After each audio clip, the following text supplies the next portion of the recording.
sur Afrique Informe. Notre invité est l'actuel maire de Njombe Pendia et il est l'ancien allié du mouvement pour la renaissance du Cameroun. Aujourd'hui, il a bien accepté de nous recevoir dans son cadre.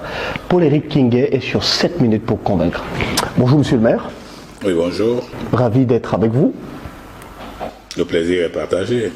Alors on va aller très rapidement, monsieur le maire, dans votre actualité politique qui est assez dense depuis quelque temps. Alors vous avez dit dans une interview, je cite, « Il faut que Kamto cesse de se prendre pour un président de la République, il ne l'a jamais été, parce qu'on a encore en souvenir cette vidéo dans laquelle vous prétendiez que Maurice Kamto avait gagné l'élection présidentielle de 2018 avec un score de 52%. Beaucoup estiment que c'est des paroles qui vont avec beaucoup de contradictions, mais pour éclairer l'opinion des Camerounais, est-ce que Maurice Kamto a réellement gagné l'élection présidentielle de 2018 ? À cette question, je préfère réserver la réponse plus tard. Parce que j'ai une sortie, une giga sortie que je dois faire sur la présidentielle 2018 et sur mon séjour en prison avec Maurice Kamto. Oui. Donc ce n'est pas l'occasion pour moi de parler de ça. Mais écoutez, j'en ai fait un devoir. D'abord un devoir de conscience, parce qu'il est important que les gens sachent que quand moi je parle, c'est d'abord ma conscience qui parle. Je ne suis pas un Camerounais influençable par ce que les gens racontent. Vous voyez, dans les réseaux sociaux, il y a une nouvelle race de personnes qui cherchent à me faire parler à leur rythme. Mais je ne suis pas du tout influençable. En mon temps, le moment venu, je parlerai. Et croyez-moi, je le ferai parce que d'abord, c'est un devoir pour un politicien de rendre compte. Quand une élection finit, on doit pouvoir faire un compte rendu, sans que cela soit véritablement un problème.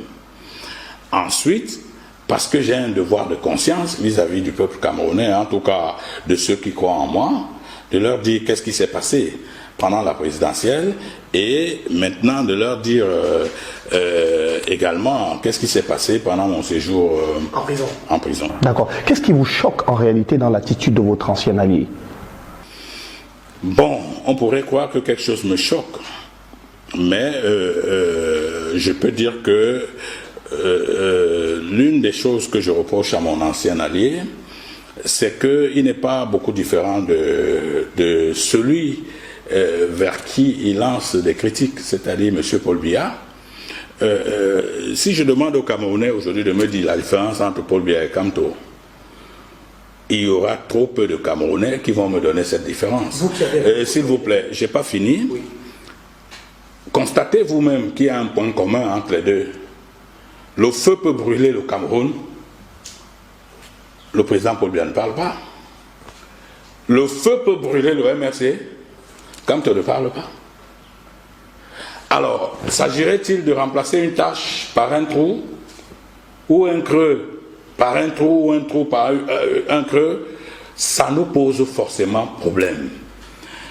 Quand on veut diriger un pays, on peut ne pas beaucoup parler, mais on devrait pouvoir faire des sorties lorsque l'heure est grave.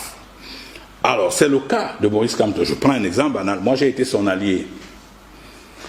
Pendant 5 mois, ces militants m'ont laminé dans tous les réseaux sociaux au monde.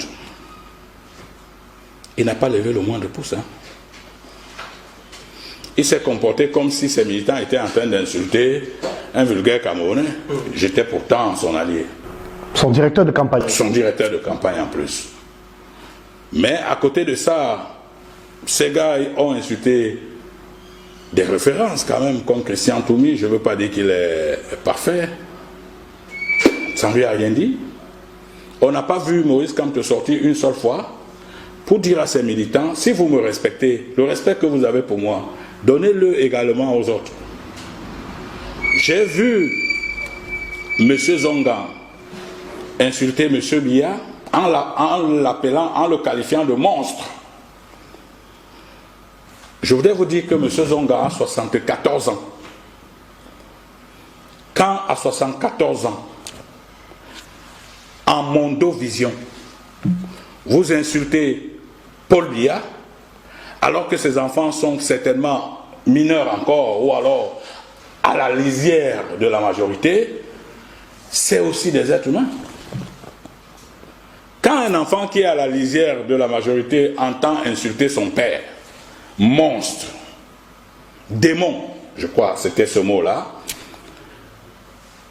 vous ne savez pas ce que ça peut créer comme choc chez cet enfant, deuxièmement. Troisièmement, M. Zonga a insulté Jean-Jacques Ekindi, Grégoire Ona, quelque chose de ce genre, pour dire que Jean-Jacques Ekindi ne vaut rien, avec lui on ne peut rien construire. Est-ce qu'il peut se rendre compte un seul instant que Ekindi ait des enfants qui suivent comment lui Zonga, père d'enfants, est en train de renvoyer comme injure à leurs parents? Moi, ça me pose des problèmes. Alors, je continue à dire que ce qui me choque, c'est cette attitude qui veut que, alors qu'on tire à gauche, on tire à droite, on tire au milieu, Biya n'agit pas, oui. Ce qui a d'ailleurs amené un doctorant soutenir sur les silences du président de la République. Oui. François Makmoudjon, il s'agit de lui. Voilà. Mais à côté de ça, qu'est-ce que Kamto fait? La différence entre Kamto et Biya, c'est quoi? Vous aurez voulu que dans tout cela, il vous protège, qu'il prenne la parole pour recadrer ses militants, parce que vous ne méritez pas. Je n'ai pas besoin qu'il me protège, parce que moi, je peux me protéger. Je voudrais vous dire, par exemple, que tout ce que ces militants font là me laisse à 37 degrés. Non, non, s'il vous plaît, permettez-moi, nous sommes devant les téléspectateurs. Oui. Le minimum, si moi, dans le MPCN, un militant avait pris sur lui d'insulter M. Kamto, je peux vous assurer que ce militant serait passé devant le conseil de discipline de mon parti. Parce que j'estime que même lorsque nous faisons de la politique, il faut y mettre un peu d'éthique, il faut y mettre un peu de morale. Et ça, c'est ce qui manque à M. Kamto. Il y a comme ça plusieurs cas que je pouvais citer, mais dont je préfère ne pas parler. Je vais dire des cas où il est à la limite plus silencieux que M. Biya. Alors permettez-moi d'insister sur un aspect, Paul-Éric Kindia. Alors, vous disiez le 5 décembre 2018, parce que beaucoup vous font également le reproche d'être quelqu'un qui n'est pas très tendre sur les réseaux sociaux, vous disiez, on le voit quand il faut couper le gâteau d'anniversaire, on ne le voit pas quand le pays coule, malédiction. Mais écoutez, qu'est-ce que ça fait? Est-ce que c'est pas vrai? Vous croyez que si j'ai des choses à dire contre M. Biya, j'ai peur de les dire? Moi, je l'ai dit. Contrairement à ce que pensent les militants de Kamto, je ne suis pas un pro-Biya. Je suis simplement un homme politique qui apporte de l'éthique dans la politique. C'est-à-dire que je ne peux pas accepter que M. Kamto soit insulté jusqu'au tréfonds, n'est-ce pas, de sa personne. Tout comme je ne peux pas accepter que M. Biya soit insulté jusqu'au tréfonds de sa personne. S'il vous plaît, je l'ai dit, M. Biya, tout le monde lui fait ce reproche de ne pas être quelqu'un de visible lorsque les affaires de la nation l'interpellent. Ok? Si on veut savoir si je me contredis, je le redis ici. Oui. M. Biya n'est pas visible quand les affaires de la nation l'interpellent. Mais maintenant, je continue à dire que quand on n'en est pas différent non plus. Alors, à la sortie du Conseil constitutionnel, dans une interview, vous disiez que vous ne reconnaîtrez plus jamais M. Biya comme président du Cameroun. Est-ce toujours le cas aujourd'hui? Mais est-ce que vous pensez que quelque chose a changé? Je voudrais vous dire que je suis maire par élection. Hein. Ce n'est pas M. Paul Biya qui m'a nommé. Vous avez l'impression que quelque chose a changé? Mais je dis que, au-delà de tout, le bateau Cameroun semble avoir à sa tête quelqu'un. Oui. Qui est M. Biya. Donc vous avez contesté la légitimité? Oui, oui, oui. Je dis que ça ne me rapproche pas, ça ne donne pas non plus de sympathie pour M. Biya. Vous comprenez? Oui. Moi, je suis allé à l'élection pour me faire voter par les gens de Djombe Penja. Je n'ai pas attendu que M. Biya, dont je conteste la légitimité ou non, me mette à tel ou tel poste. Je ne tire pas ma légitimité de M. Biya. Moi, je l'attire du peuple camerounais. En tout cas, d'une partie du peuple camerounais, c'est-à-dire d'une partie de la localité de Njombe Pendia. Oui. Vous comprenez? Donc, les gens ont l'impression que j'ai changé. Non, je n'ai pas changé. Je reste autant critique vis-à-vis de M. Biya que vis-à-vis des autres. Je dis que la seule chose que nous devons convoquer maintenant, c'est au minimum la morale. Et en moyenne, l'éthique. Oui. Et je dis que l'homme doit être au centre de toute politique. Si on en arrive déjà pratiquement à demander la mort de quelqu'un, parce qu'on tient à passer au pouvoir, alors on devient sorcier. Les talibans sont sorciers. Les talibans, ce sont des sorciers. Et non, s'il vous plaît, il faut que je leur dise. Il faut que je leur dise qu'ils sont des sorciers. Parce que moi, je n'ai pas peur d'eux. Ils peuvent jacasser dans les réseaux sociaux, ça ne changera rien. J'ai même appris qu'ils vont faire... Vous savez, en 24 heures, ils ont fait presque 30 lives contre moi. Ça ne me dit rien. Au contraire, ils m'élèvent. Non, moi, je ne suis même pas ça. Il faut qu'ils le sachent. Il faut qu'ils sachent que c'est Blaise Sangou, un de mes jeunes frères, un militant de mon parti, oui, qui me rend compte de temps en temps de ce qui se passe là-bas, et ma cellule de communication. Moi, je n'ai pas le temps à écouter leurs histoires là. Éclairez-nous sur un aspect pour les King. Dans une récente vidéo, l'activiste Narcisse Nganchop vous accuse d'avoir pris 50 millions pour surcharger Maurice Kamto au sujet d'un éventuel plan insurrectionnel. Qu'en est-il? Mais ça ressemble exactement à ce qu'ils ont dit, que Kamto a failli être assassiné au nord. Je vous ai dit, c'est des affabulateurs. D'abord, c'est des menteurs. Ensuite, c'est des sorciers.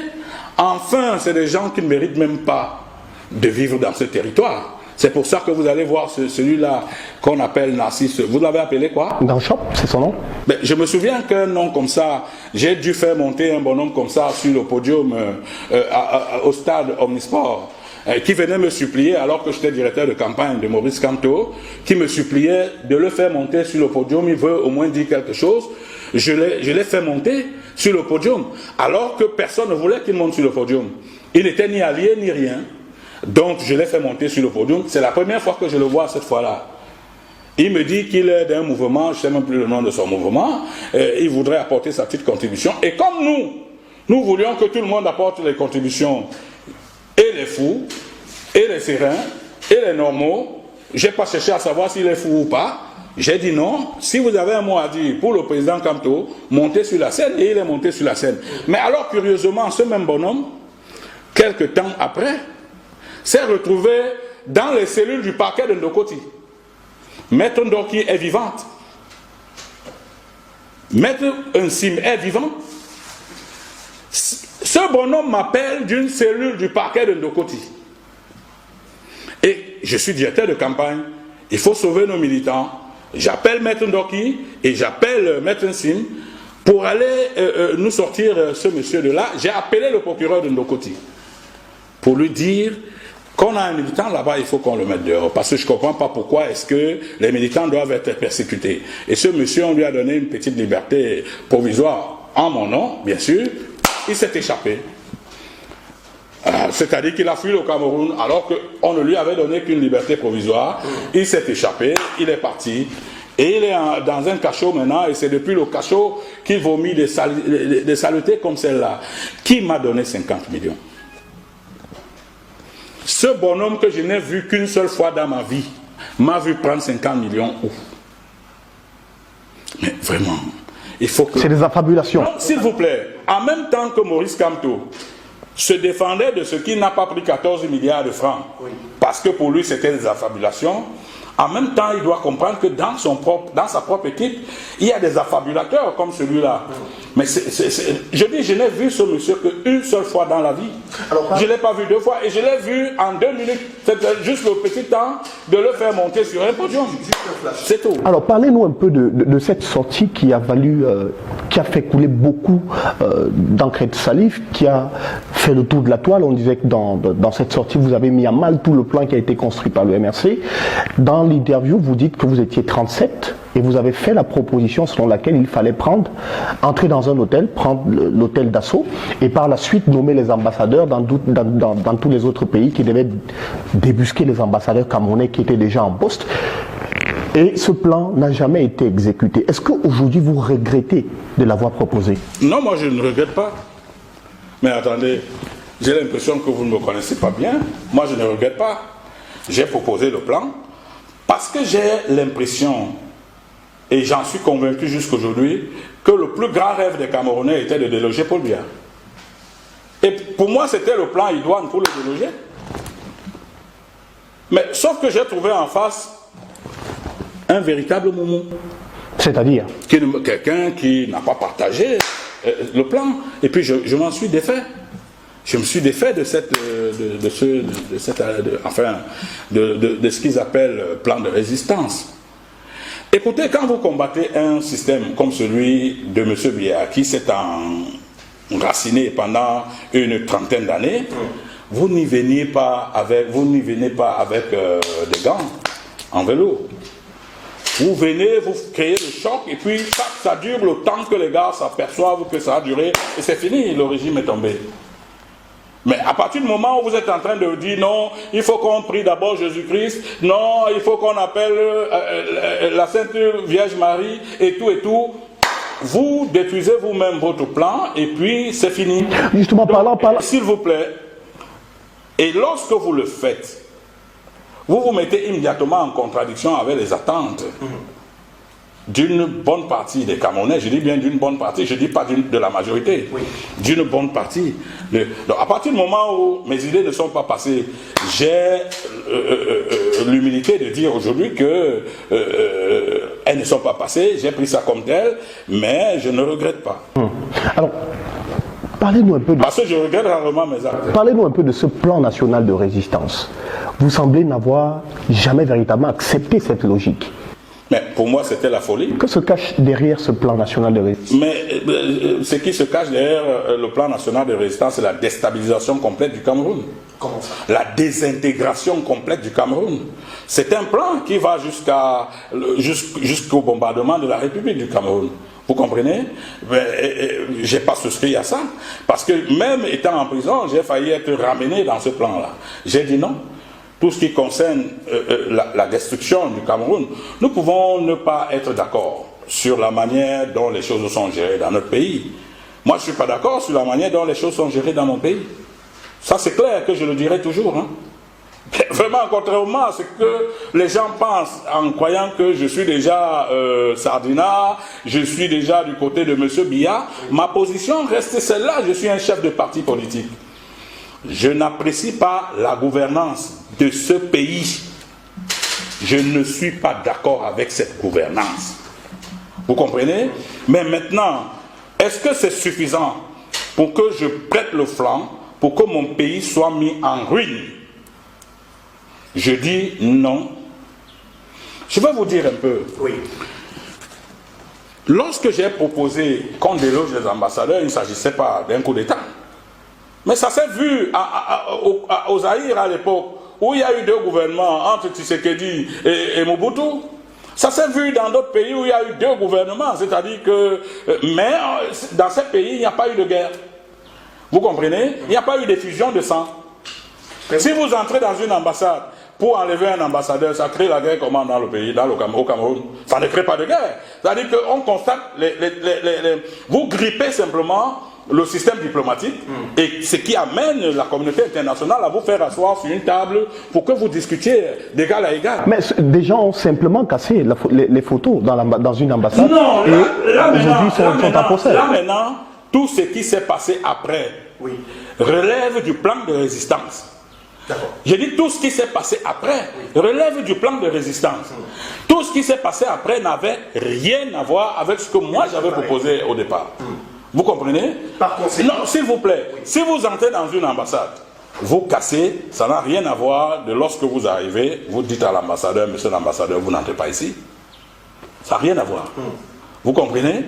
Or, ce qui s'est passé ici, c'est que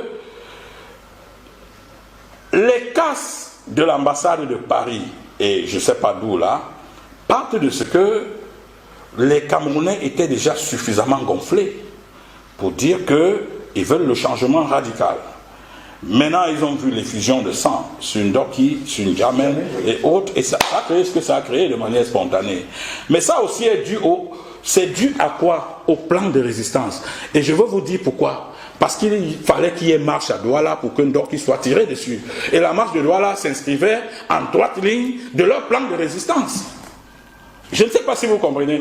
Il faut bien que les gens, les Camerounais qui ont encore de la jugeote, parce que ceux de Kamto n'en ont plus. Ils n'ont plus de jugeote, les gens qui sont avec Kamto.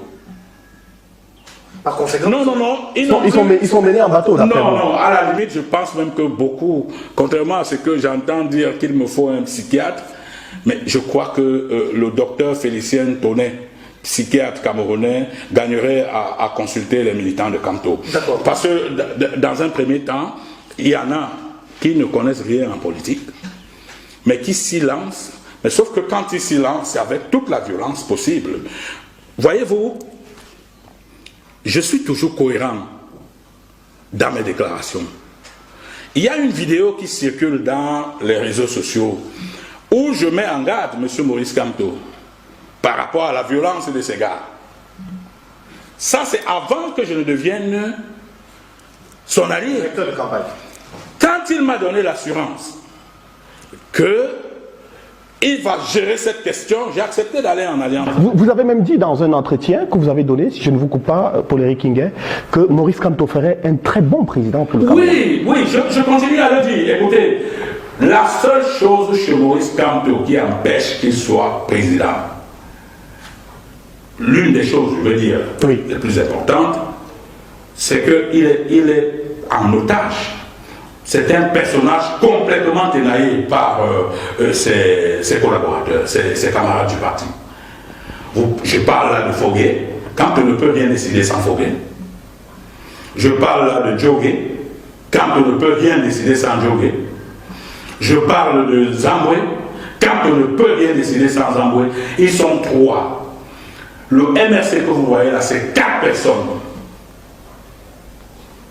Zamboué, Fogué, Djogé et Kamto. Je vous assure, si vous allez regarder également, ces 4 personnes qui sortent du Kunki ou des hauts plateaux. Ça veut dire les autres sont là, des habillages. C'est des parpaings qui viennent meubler le bâtiment. C'est-à-dire que Maître Sim est un parpaing, Mamadou Mota est un parpaing, Noah est un parpaing. Ces gars ne servent à rien. Je vais vous dire pourquoi. Oui. Parce que, voyez-vous, alors que Manuzel Noah est vice-présidente, tous ces communiqués qu'elle pondait là, c'est Foguet qui les écrivait en cellule. On l'appelait seulement, elle venait prendre le communiqué, elle partait signer. Je ne sais pas si vous comprenez. Tout à fait. Donc, en réalité, elle était simplement une figurante. D'accord. Et elle me suit. Si elle me suit, elle sait que ce que je dis est vrai. D'accord. Donc, conclusion, c'est un parti dirigé par 4 personnes. Et 4 personnes qui appartiennent à 2 départements voisins. Le Kunki et le Haut-Plateau. Tous les autres, ce sont des faits-valoir. C'est des colorants qu'il faut simplement pour donner de la couleur aux sucettes. Ces gens n'ont rien à dire dans le MRC. Et ceci est d'autant plus grave que la seule personne que Kamto craint dans le MRC s'appelle Foguet. Vous voulez que je vous dise pourquoi? Dites-nous. Parce que quand il tape la main sur la table comme ça, boum, en cellule, Kamto va se coucher. Il part se coucher. Qu'est-ce qui peut expliquer cela? Non, ça peut s'expliquer. D'après ce que j'ai appris, c'est lui qui aurait créé le parti.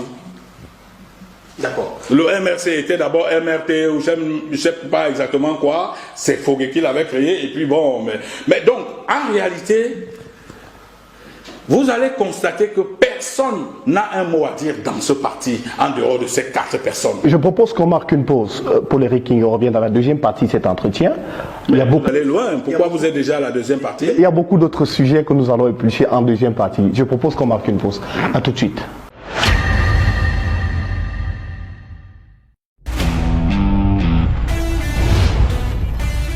Voulez-vous plus grand?